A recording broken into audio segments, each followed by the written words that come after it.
வணக்கம். இந்த புது டாக்ஸ் சிஸ்டம் வந்துச்சு பாருங்களேன். இந்த டாக்ஸ் சிஸ்டம் குறைச்சனால மக்களுக்கு ஏகப்பட்ட பிரச்சனை. அது என்ன அப்படிங்கிறது மக்கள் தெளிவாக தெரிஞ்சுக்கணும். அதுக்கு என்ன தீர்வு அப்படிங்கிறது உங்ககிட்ட தான் நான் கேட்கணும்.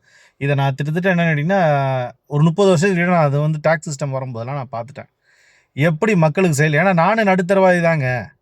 நீங்கள் வாங்குற மாதிரி தான் பொருட்கள் நான் வாங்குவேன். அந்த எப்படி அந்த டாக்ஸ் சிஸ்டம் செயல்படுத்துது அப்படிங்கிறது நம்ம 2 பேரும் பகிர்ந்துக்க போகிறோம். இதில் எனக்கு தெரிஞ்ச நான் என்னென்னா, குறைக்கும் போதும் மக்களுக்கு பிரச்சனையாகுது, ஏற்றும் போது மக்களுக்கு பிரச்சனையாகுது. அது என்ன அப்படிங்கிறது ஒரு தெளிவான ஒரு ஐடென்டிஃபிகேஷன் நம்மளுக்கு சத்தியமாக தெரிஞ்சாகணும்.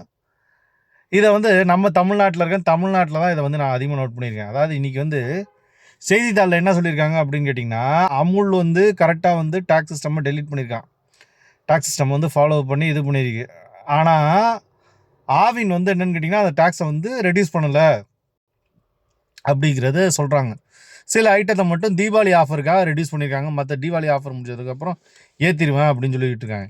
இவங்க மட்டும் இல்லை, போன வருஷம் என்னென்னு கேட்டிங்கன்னா, அந்த அன்னபூர்ணா 25 ரூபாய்க்கு பன்னு விற்றுது. அது என்னென்னா டாக்ஸ் ரெடியூஸ் பண்ணதுக்கப்புறம் 27 ரூபாங்கிறாங்க. இதுவே நம்மளுக்கு ஒரு பெரிய கன்ஃபியூஷனாக இருக்குது. போன வருஷம் 25 ரூபாய்க்கு பன்னு விற்றுது, 30 ரூபாய்க்கு அப்புறம் ப்ரைஸை இன்க்ரீஸ் பண்ணியிருக்காங்க. அதில் ஃபஸ்ட்டு என்னென்னா, இந்த அன்னபூர்ணாவோட ஒரு விஷயத்துக்குள்ளே அப்புறம் இந்த காரோட விஷயத்துக்குள்ளே நான் போடுறேன்.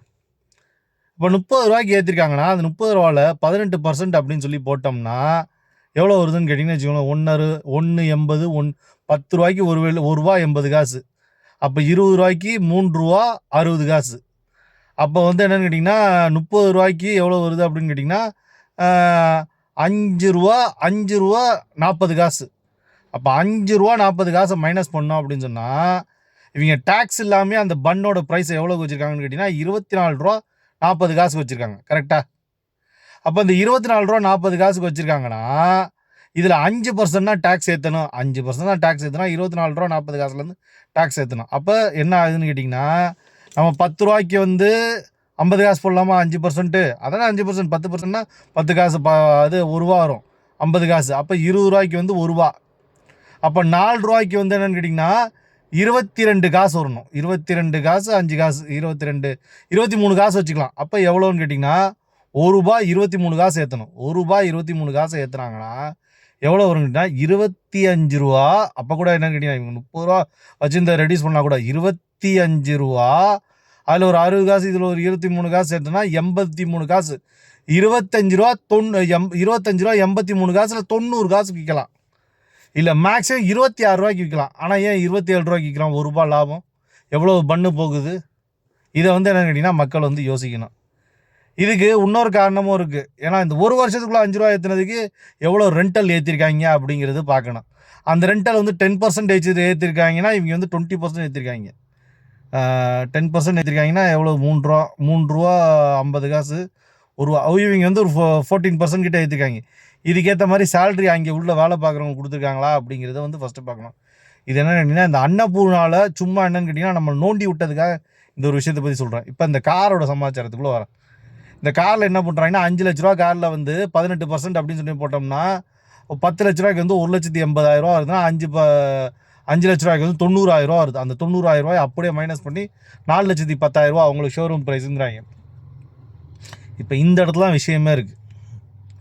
நிர்மலா சீதாராமன் அம்மா என்ன சொல்லியிருக்காங்கன்னு கேட்டிங்கன்னா, முக்கால்வாசி பொருட்கள் எல்லாத்தையுமே 18% இருக்குது, எவ்வளோக்கு வந்திருக்குங்கிறாங்க, 5% மாற்றிட்டேன் அப்படிங்கிற இன்ஃபர்மேஷன் கொடுத்துட்டு இருக்காங்க. அப்போ 18% இருக்குது, 5% மாற்றிட்டேன் அப்படிங்கிற ஒரு இன்ஃபர்மேஷன் கொடுத்தாங்கன்னா, காரில் ஒரு ₹5,00,000 காரில் ₹5,00,000 காரில் இந்த 18% எடுத்துட்டோம், ₹90,000 எடுத்துட்டோம்னா மார்க்கெட் ப்ரைஸ் எவ்வளோ இருக்குது? அதாவது அவங்களோட கரெக்டான வேல்யூ எவ்வளோ இருக்குது? ₹4,10,000 இருக்குது. ₹4,10,000 உள்ளே என்னென்னு கேட்டிங்கன்னா, நம்ம 100 பொருளில் 200 பொருட்களில் ஒவ்வொரு பொருட்களாக என்னென்னு கேட்டிங்கன்னா, அதை செஞ்சு அதை உள்ளே சேர்க்கணும். அப்போ ஒவ்வொரு பொருட்களோட ப்ரைஸ் அப்படின்னு சொல்லிட்டு ஒன்று இருக்கும். அப்போ அந்த பொருட்கள்லாம் எவ்வளோ ப்ரைஸ் டிஃப்ரென்ஸ் ஆகிருக்கு, எவ்வளோ ப்ரைஸ் ரெடியூஸ் ஆகிருக்கு அப்படிங்கிறத காட்டவே இல்லை.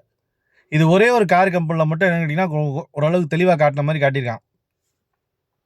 ₹7,00,000 விற்கிற காரு கிட்டத்தட்ட 5,00,000 சம்திங் கிட்ட விற்கிற மாதிரி போட்டிருக்கான். ஏன்னா இந்த அமௌண்ட்டை ரெடியூஸ் பண்ணிட்டாங்க அப்படின்னு சொன்னால், அந்த ₹4,10,000 12% வந்து இதில் வந்து ரெடியூஸ் ஆயிரும்.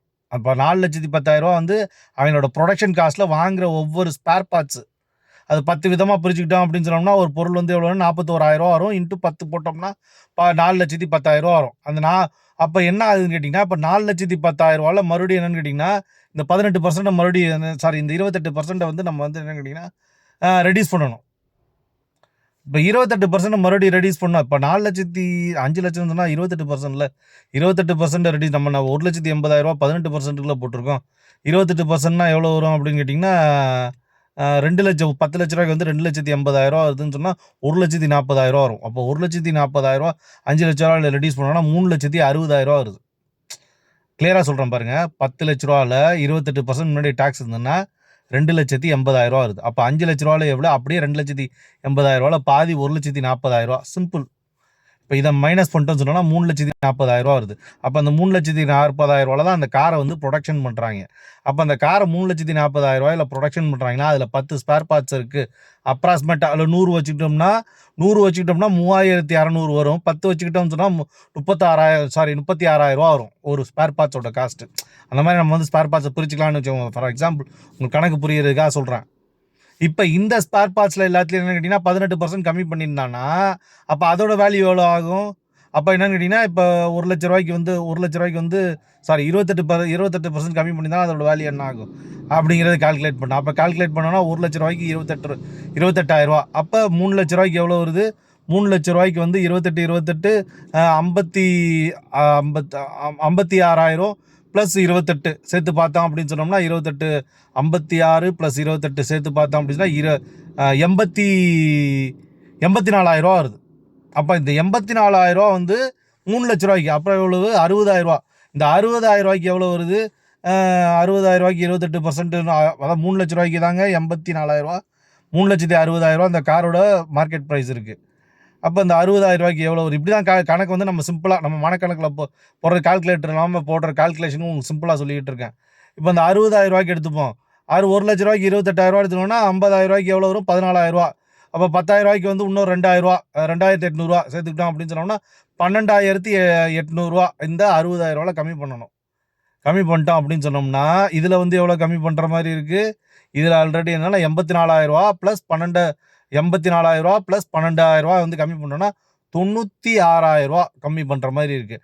அப்போ 3,40,000 96,000 கம்மி பண்ணுற மாதிரி இருந்துச்சு அப்படின்னா அந்த காரோட ப்ரைஸ் எவ்வளோ வருது? 3,40,000 3,40,000 96,000 கம்மி பண்ணால் 2,44,000 வருது. இதுதான் அந்த காரோட ப்ரைஸு. இப்போ இந்த 2,44,000 நம்ம எவ்வளோ வைக்கணும்னா அதே இந்த 18% ஏற்றணும். நம்ம 28% கம்மி பண்ணிட்டோமா, இப்போ இதில் 18% ஏற்றணும். அப்போ 2,46,000 18% ஏற்றணும்னு சொன்னோம்னா 1 லட்ச ரூபாய்க்கு 18,000. 2 லட்ச ரூபாய்க்கு 2 லட்ச ரூபாய்க்கு வந்து எவ்வளோ வருது? 36,000. அப்போ இந்த 44,000 எவ்வளோ வருது? 46,000 வந்து 9,000. 50,000 வந்து 9,000. 1 லட்ச ரூபாய்க்கு வந்து 18,000 இருந்தால் 50,000 வந்து 9,000 தான் வரும். நம்மளுக்கு இருக்கிறது 46,000. அப்போ அந்த 4 ரூபாய் மைனஸ் பண்ணிட்டோம் அப்படின்னோம்னா எவ்வளோ வருதுன்னு கேட்டிங்கன்னா வாட் இஸ் அட் எவ்வளோ வருது அப்படின்னு சொல்லி கேட்டிங்கன்னா 8,600 வருது. கரெக்டாக கணக்கு? அப்போ என்ன அப்படின்னு கேட்டிங்கன்னா வச்சுக்கோங்க 36 ப்ளஸ் 8,600 36 ப்ளஸ் 8,600 சேர்த்துக்கிட்டோம் அப்படின்னு சொன்னோம்னா எவ்வளோ வருது? 44,600. அப்போ 2,46,000க்கு ப்ளஸ் எவ்வளோ வருது அப்படின்னு கேட்டிங்கன்னா 90 இங்கே ஒரு 86 இங்கே ஒரு 36,000 வருது. ப்ளஸ் 12,000 சேர்த்தோம்னா எவ்வளோ வருது? 36,000 வந்து 2 லட்ச ரூபாய்க்கு வட்டி வருது. அப்புறம் வந்து எவ்வளோ வருது? 12,600 சேர்த்தோம் அப்படின்னு சொன்னோம்னா எவ்வளோ வருது அப்படின்னு பார்த்தோம்னா 12,600 சேர்த்தோம் அப்படின்னு சொன்னால் 48,600 48,600 சேர்த்தோம் அப்படின்னு சொன்னோம்னா நம்மளுக்கு எவ்வளோ வருது அப்படின்னு கேட்டிங்கன்னா 2,46,000 ப்ளஸ் 48,600 சேர்க்கணும். அப்போ 48,600 சேர்த்தோம் அப்படின்னோம்னா எவ்வளோ வருதுன்னு கேட்டிங்கன்னா 2,94,600 தான் வருது நம்மளுக்கு அந்த காரோட ப்ரைஸ். அதை வந்து மறுபடியும் என்ன பண்ணுறாங்கன்னு கேட்டிங்கன்னா 2,00,000 மேக்ஸிமம் பார்த்தோன்னா அப்படி இப்படின்னு பார்த்தோன்னா ஒரு 3 லட்ச ரூபா வர காரை ஒரு 5 லட்ச ரூபா இருக்க காரை இதை 18% கம்மி பண்ணிட்டு எவ்வளோன்னு கேட்டிங்கன்னா 18% அப்படிங்கிறது பார்க்குறது 90,000 கம்மி பண்ணிட்டு 4,20,000 போட்டிருக்காங்க. அப்போ அந்த 4,20,000 போட்டிருக்கனால நம்மளுக்கு எவ்வளோ நஷ்டம் வருது அப்படின்னு சொல்லி பார்த்தோம்னா 1,20,000 1,10,000 இங்கே போகுதா, அங்கே ஒரு 4,000 போகுதா, 1,13,300 வந்து நம்மளுக்கு வந்து நஷ்டமாக போகுது. அதை எப்படி நம்ம வந்து 1,13,000 சம்பாதிக்கிறது அவ்வளோ சாத்தியமான விஷயமா? ஒரு 5 லட்ச ரூபாய்க்கு இவ்வளோ டிஃப்ரென்ஸ் வருதுன்னா அப்போ 10 லட்ச ரூபாய்க்கு எவ்வளோ வரும்? அப்போ 2,23,000 அப்போ 20 லட்ச ரூபாய்க்கு எவ்வளோ வருது? 4 லட்சத்தி அதாவது இந்த டிஃப்ரென்ஸான அமௌண்ட் எங்கே போச்சு அப்படிங்கிற கேள்வி வந்து நம்மளுக்கு இருந்தணும். 20 லட்ச ரூபா கார் எடுத்துக்கிட்டோம் அப்படின்னு சொன்னோம்னா எவ்வளோ வருது அப்படின்னு கேட்டிங்கன்னா 4,46,200 இவ்வளோ டிஃப்ரென்ஸான அமௌண்ட்டு எங்கே போச்சு? எந்த இடத்துல அந்த அந்த பணம் நிற்கிது அப்படிங்கிறத நம்மளை வந்து கன்ஃபியூஸ் பண்ணி விட்டுறாங்க.